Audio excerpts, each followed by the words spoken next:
Good morning 9 class. बेटा आपकी आज की वर्कशीट है, वर्कशीट नंबर 53। 28 तारीख की ये वर्कशीट है।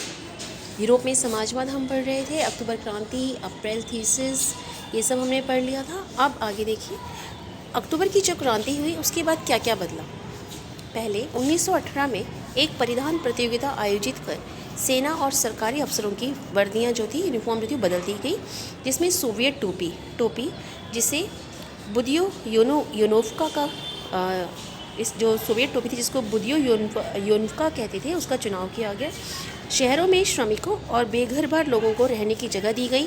किसानों को सामंतों की ज़मीन पर कब्जा करने की खुली छूट दे दी गई।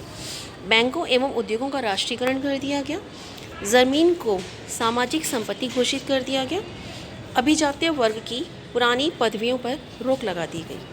ठीक है, ये सब बदलाव आए 1918 में अक्टूबर क्रांति के बाद। नवंबर 1917 में संविधान सभा के चुनाव में बोल्शेविक बहुमत हासिल करने में विफल रहे, मतलब उनको बहुमत नहीं मिल पाया।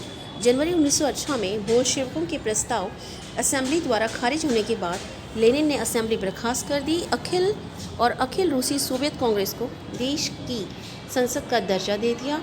अब रूस एक दलीय, मतलब जिस देश में केवल एक ही दल की पार्टी हो, राजनीतिक व्यवस्था वाला देश बन गया, जिसमें केवल बोल्शेविक पार्टी ही चुनाव लड़ने योग्य थी। अब क्या शुरू हुआ? गृह युद्ध शुरू हो गया। गृह युद्ध क्या होता है? गृह युद्ध मतलब एक देश के अंदर आपस में जब लोगों में तनाव की स्थिति पैदा होती है, उसे गृह युद्ध कहते हैं। जब बोल्शेविकों ने भूमि पुनर्वितरण का आदेश दिया तो रूसी सेना टूटने लगी। जब बोल्शेविकों ने यह आदेश दिया कि भूमि सब में दोबारा बांटी जाएगी, तो सेना टूटने लगी। ज़्यादातर सिपाही किसान थे, वे पुनर्वितरण के लिए जो दोबारा बंटन था ज़मीन का, घर जाना चाहते थे, इसलिए सेना छोड़कर जाने लग गए। गैर बोल्शेविक समाजवादियों जिन्हें ग्रीन्स कहते थे, उदारवादी और जार समर्थक जो वाइट्स, जिन्हें वाइट्स कहते थे, जो निजी संपत्ति के पक्ष में थे, उन्हें अमेरिका, फ्रांस और ब्रिटेन के समर्थन से बोल्शेविकों, जिन्हें रेड्स कहा जाता था, के खिलाफ युद्ध की घोषणा की और इस कारण रूस में गृह युद्ध शुरू हो गया। इन समूहों के बीच छिड़ी लड़ाई में लूटमार, डकैती, भुखमरी जैसी समस्याएं आम हो गई। वाइट्स में जो निजी संपत्ति के हिमायती थे उन्होंने ज़मीन पर कब्जा करने वाले किसानों के खिलाफ सख्त रवैया अपना लिया। उनकी इस तरह की कार्रवाइयों से बोल्शेविकों के लिए जन समर्थन और तेज़ी से घटने लगा। समाजवादी समाज बनना। गृह युद्ध के दौरान बोल्शेविकों ने उद्योगों और बैंकों के राष्ट्रीयकरण को जारी रखा। उन्होंने किसानों को उस भूमि पर खेती करने की अनुमति दी जिसका समाजीकरण किया जा चुका था।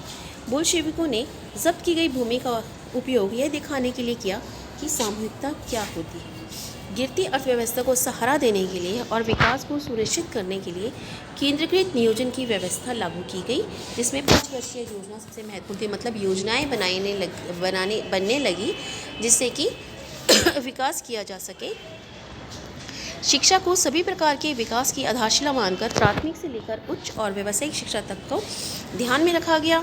श्रमिकों के रहने के लिए क्वार्टर तथा महिला श्रमिकों के बच्चों के लिए बालवाड़ियों का प्रावधान किया गया और सस्ती स्वास्थ्य सेवा उपलब्ध कराई गई। तो ये सारी स्थिति थी 1918 के बाद, जो भी समाजवादी समाज जो बनाना चाहते थे। तो इस सारे पॉइंट्स आप लोगों ने अपने नोट्स में लिखने हैं। इसके बाद कुछ क्वेश्चंस हैं, ये आप लोगों ने करने हैं। तो ये आपकी वर्कशीट्स है, इसको ध्यान से आप लोग करेंगे।